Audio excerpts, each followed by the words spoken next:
পিছত আমি যদি ষষ্ঠ অন্তিম প্ৰশ্নটো আলোচনা কৰোঁ তাত কি পাম চাওক ষষ্ঠ প্ৰশ্নটো আছিল ভগৱান কৃষ্ণ নোহোৱা হোৱাৰ পিছত ধৰ্মই কাৰ আশ্ৰয় গ্ৰহণ কৰিলে তাৰ উত্তৰ ভাগৱতত দিয়া হৈছে ভগৱান কৃষ্ণ নোহোৱা হৈ যোৱাৰ পিছত ধৰ্মই ভগৱান কৃষ্ণৰ প্ৰতিনিধি স্বৰূপ ভাগৱতৰ আশ্ৰয় গ্ৰহণ কৰিলে সেয়া আমাক কোৱা হৈছে যে তোমালোকে ভাগৱতৰ আশ্ৰয় গ্ৰহণ কৰা নিষ্ঠাৰে তেতিয়াও তোমালোকে ভগৱান কৃষ্ণক লাভ কৰিব পাৰিবা সান্নিধ্য পাবা কৃপা লাভ কৰিবা এয়াই হৈছে ভাগৱতৰ মূল 6টা প্ৰশ্ন যি 6টা প্ৰশ্নৰ বিশাল উত্তৰেই হৈছে শ্ৰীমদ ভাগৱত শাস্ত্ৰ আৰু এই ভাগৱত শাস্ত্ৰ কেৱল এখন ধৰ্মগ্ৰন্থ বুলি ক'লে পৰিচয় সম্পূৰ্ণ নহয় ভাগৱত সাক্ষাৎ ভগৱান কৃষ্ণৰ বাংময় মূৰ্তি কেনেকৈ চাওঁ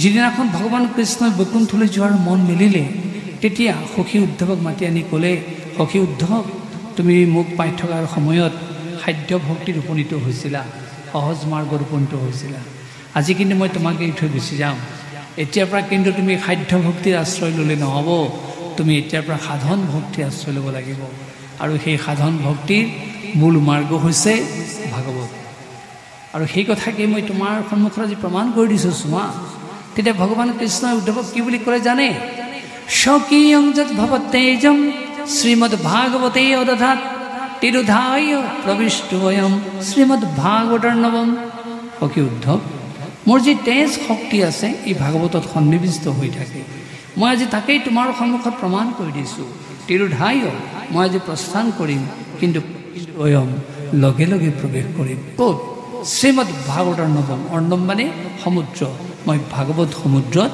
প্ৰৱেশ কৰিম সেয়ে ভাগৱত মোৰ সাক্ষাৎ বাংময় মূৰ্তি ৰূপে পৰিচিত হ'ব আৰু এই বাংময় মূৰ্তি যদি কোনোবাই দৰ্শন কৰে কোনোবাই যদি সেৱা কৰে বাংময় মূৰ্তিৰ কথা যদি কোনোবাই কীৰ্তন কৰে কোনোবাই যদি শ্ৰৱণ কৰে তেওঁৰ সমস্ত পাপ নাইকিয়া হৈ যাব তেনৈয়ং বাংময় মূৰ্তি প্ৰত্যক্ষা বৰ্ততে হৰে দৰ্শনাত সেৱনাত পাঠাত শ্ৰৱণাত সমস্ত পাপনা আছে সেয়ে এই ভাগৱত সাক্ষাৎ ভগৱন্তৰ বাংময় মূৰ্তি আৰু এই কথা আমাৰ গোপালাতাই সুন্দৰকৈ লিখি থৈ গৈছে আৰু মহাপুৰুষ শ্ৰীমন্ত শংকৰদেৱ প্ৰমুখে সন্তসকলেও তাক সমৰ্থন জনাইছে ভাগৱত কেনেকৈ মূৰ্তি হৈছে আপোনালোকে জানেই দোহাৰি দিছোঁ প্ৰথম আৰু দ্বিতীয় স্কন্ধে স্বৰ্ণদূতয় তৃতীয় চতুৰ্থে যাদন হুৱে উদয় নাভিৰেখে পঞ্চম ষষ্ঠ যে বক্ষস্থল সপ্তমে অষ্টমে কৰ কমল যুগল কণ্ঠৰেখে নৱম দশমে যাৰ তুণ্ড একাদশে ললাট দ্বাদশে ভৈল মুণ্ড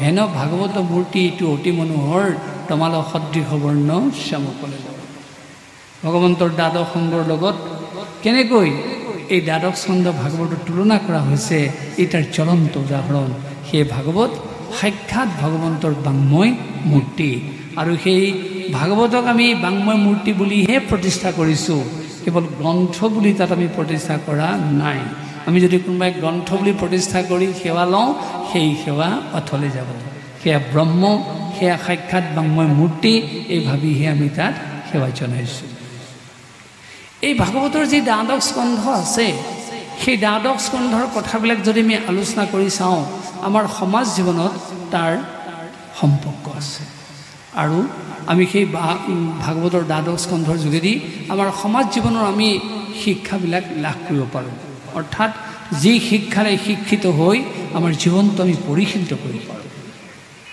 কেনেকৈ চাওঁ আমি যদি প্ৰথম স্কন্ধ আলোচনা কৰি চাওঁ তাত মূলতঃ কি পাম প্ৰথম স্কন্ধত মূলতঃ আছে পৰীক্ষিতৰ আখ্যান তাত আছে নাৰদ আৰু পৰীক্ষিতৰ কাহিনীৰ কথা আৰু সেই প্ৰথম স্কন্ধত আছে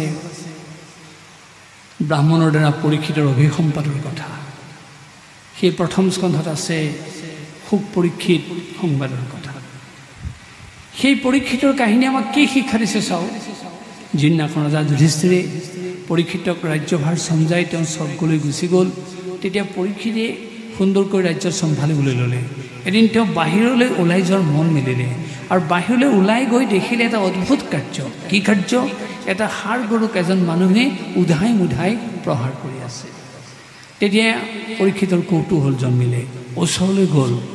তেতিয়া তেওঁ দেখিলে প্ৰহাৰ কৰাই নহয়, সেই ষাঁড় গৰু 4টা খুৰাৰ প্ৰহাৰ কৰোঁতে কৰোঁতে 3টা খুৰা ভাঙি পেলালে। এটা খুৰাত ষাঁড় গৰুটো তেতিয়া বৰ্তি আছে।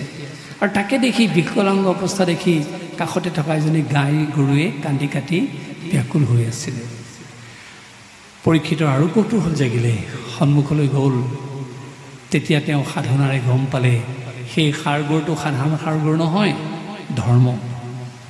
আৰু কান্দি থকা গাইজনী সাধাৰণ গাই গৰু নহয়, পৃথিৱী। তেতিয়া সাধনাৰে সেই পৰীক্ষিতৰ 4টা খুৰা আকৌ সংযোগ কৰি দিলে। ধৰ্মৰ 4টা খুৰা কি? সত্য, শৌচ, তপ, দয়া।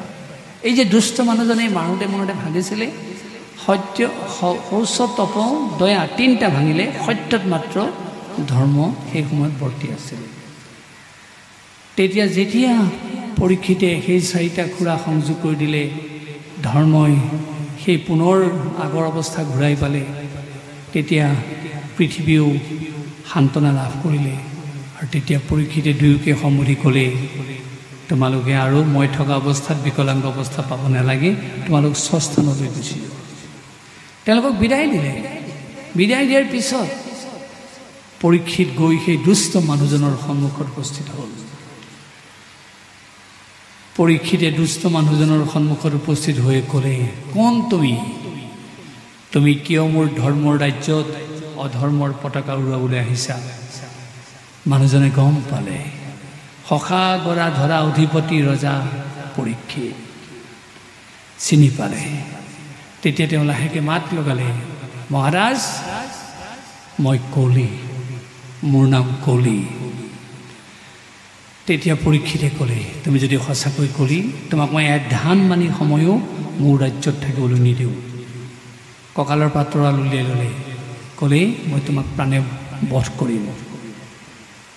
তেতিয়া কলিয়ে কান্দি কাটি পৰীক্ষিতক অনুনয় বিনয় কৰি ক'লে, মহাৰাজ, আপুনি শৰণাগত পালক, আপোনাৰ ওচৰত যি আশ্ৰয় লয় আপুনি তেওঁক আশ্ৰয় দিয়ে, শৰণ দিয়ে। মই এতিয়া আপোনাৰ আশ্ৰয় প্ৰাৰ্থী, আপুনি মোক প্ৰাণে নামাৰিব, আপুনি মোক ৰক্ষা কৰক। আৰু আপুনি যদি মোক প্ৰাণে মাৰে, আপোনাৰ এই শৰণাগত পালক খ্যাতিটো নোহোৱা হৈ যাব। সেয়ে আপুনি কোনো কাৰণতে মোক প্ৰাণে মৰাৰ চেষ্টা নকৰিব। তেতিয়া অকণমান সময় পৰীক্ষিতে ভাবিলে যে ইয়াক বধ কৰাটোৱে মোৰ নীতি, কাৰণ ইয়াক বধ নকৰিলে মোৰ গোটেই ৰাজ্যত তাৰ স্বভাৱেৰে মোৰ নগুণাগতি কৰিব। তাৰপিছতে মনত পৰিলে কলিৰ সমস্ত কথাই বেয়া যদিও তাৰ মাজতে দুই এটা ভাল কথাও আছে। কলি যুগত যদি মানুহে ভাল কাম কৰিব নোৱাৰিব পাৰে কিবা কাৰণত, যদি ভাল কাম কৰিম বুলিও সংকল্প লয়, তেওঁ বোলে মুক্তি লাভ কৰিব পাৰে। তেতিয়া পৰীক্ষিতে ভাবিলে, মই যদি কলিক বধ কৰোঁ, কলি যুগৰ মানুহৰ এইকণ উপায়ে নোহোৱা হৈ যাব। সেইকাৰণে কলি যুগৰ মানুহৰ প্ৰতি দয়া প্ৰৱক হৈ কলিক বধ কৰাৰ পৰা পৰীক্ষিত নিৰস্ত হ'ল, অস্ত্ৰখন কঁকালত সোমোৱাই থ'লে। তেতিয়া কলিক ক'লে, বেছ কলি, তোমাৰ বাবে বাৰু মই তোমাক প্ৰাণদান দিলোঁ, মই বধ নকৰোঁ, কিন্তু তুমি এই মুহূৰ্ততে মোৰ ৰাজ্যৰ পৰা ওলাই যোৱা। তেতিয়া আকৌ কান্দি কাটি কলিয়ে ক'লে, মহাৰাজ, আপুনি সখা গৰা ধৰা অধিপতি, আপুনি মোক খেদি দিছে সঁচা, মই ক'লৈ যাম, আপুনি মোক ক'ৰবাত অকণমান ঠাই দিয়ক। প্ৰথমতে কিন্তু পৰীক্ষিত মান্তি হোৱা নাছিল, কিন্তু বহুত কাকতি মিনতি কৰাৰ পিছত পৰীক্ষিতে পিছত কলিক সম্বোধি ক'লে, বেছ কলি, তুমি মোক ইমান অনুনয় বিনয় কৰিছা, মই তোমাক থাকিবলৈ বাৰু ঠাই দিম, কিন্তু দিমহে দিম, মোৰ পোনপটীয়া স্থানত, সোঁবাটে যোৱা স্থানত তুমি থাকিব নোৱাৰা। যিটো বেকাকৈ যোৱা, অবাটে যোৱা পথ, তুমি তাত থাকিবা। কলিয়ে মানি ল'লে, হ'ব মহাৰাজ, আপুনি মোক য'তেই দিয়ে মই তাতেই শান্তিৰে বাস কৰিম। তেতিয়া পৰীক্ষিতে কলিক সম্বোধি ক'লে, বেছ কলি, মই তোমাক তেতিয়াহ'লে প্ৰথমতে সেইখন স্থান দিছোঁ, তুমি সেইখন স্থানত থাকিবা য'ত সদায় মদ্যপান হৈ থাকে। যি মানুহে মদ্যপানক জীৱনৰ সৰ্বোচ্চ সামগ্ৰী বুলি গণ্য কৰে, তুমি তাত বাস কৰিবা। দ্বিতীয় স্থানখন নিৰ্ণয় কৰি ক'লে, কলি, তুমি সেইখন স্থানত থাকিবা য'ত সদায় জুৱা খেল হৈ থাকে। তৃতীয় স্থানখন নিৰ্ণয় কৰি ক'লে কলি তুমি সেইখন স্থানত থাকিবা য'ত সদায় পৰশ্ৰী হৰণৰ দৰে কাৰ্য সংগঠিত হৈ থাকে। চতুৰ্থ স্থানখন নিৰ্ণয় কৰি ক'লে কলি তুমি সেইখন স্থানত থাকিবা য'ত কোনো কাৰণ নোহোৱাকৈ প্ৰাণী হত্যা কৰা হয়। কলি আকৌ মাত লগালে মহাৰাজ তথাপি মোৰ ঠাই কম হৈছে, আপুনি আৰু অকণমান বিবেচনা কৰক। এইবাৰ পৰীক্ষিতে ক'লে বেছ কলি মই তোমাক এইবাৰ এখন আৰু বহল ঠাই উলিয়াই দিছোঁ, তুমি তাত থাকিবা য'ত প্ৰচুৰ সোণ থাকে, সোণৰ মাজত থাকিবা। আকৌ কলিয়ে মাত লগালে তথাপি মহাৰাজ মোৰ ঠাই কম হৈছে, আপুনি আৰু অকণমান চাওক। এইবাৰ পৰীক্ষিতে ক'লে বেছ কলি তোমাক মই এইবাৰ এখন সংকীৰ্ণ ঠাই উলিয়াই দিছোঁ, তুমি তাত থাকিবা। সেই সংকীৰ্ণ ঠাইখন হৈছে দুঘৰৰ মাটিৰ সীমাৰ মাজত থাকিবা। তাৰপিছত কলি আকৌ ক'লে মহাৰাজ মই আপোনাক আৰু আমনি নকৰোঁ, আৰু অকণমান যদি পাৰে মোক বহল ঠাই উলিয়াই দিওঁ। এইবাৰ পৰীক্ষিতে ক'লে বেছ কলি তোমাক মই এইবাৰ সঁচাকৈ এখন বহল ঠাই উলিয়াই দিছোঁ, গৃহস্থৰ ঘৰৰ পঞ্চসোণা পাতত থকা স্থানত থাকিবা। এইদৰে পৰীক্ষিতে কলিক স্থান দিলে আৰু লগে লগে ভাগৱতৰ যোগেদি আমাক সতৰ্ক কৰি দিলে যে কলি থকা স্থানত যদি কোনোবাই প্ৰশ্ৰয় দিয়ে তেতিয়াহ'লে তাৰ জীৱনলৈ দুৰ্দশা নামি আহিব, অকাল মৃত্যু কেতিয়াবা হয়তো সম্ভৱ হ'ব পাৰে।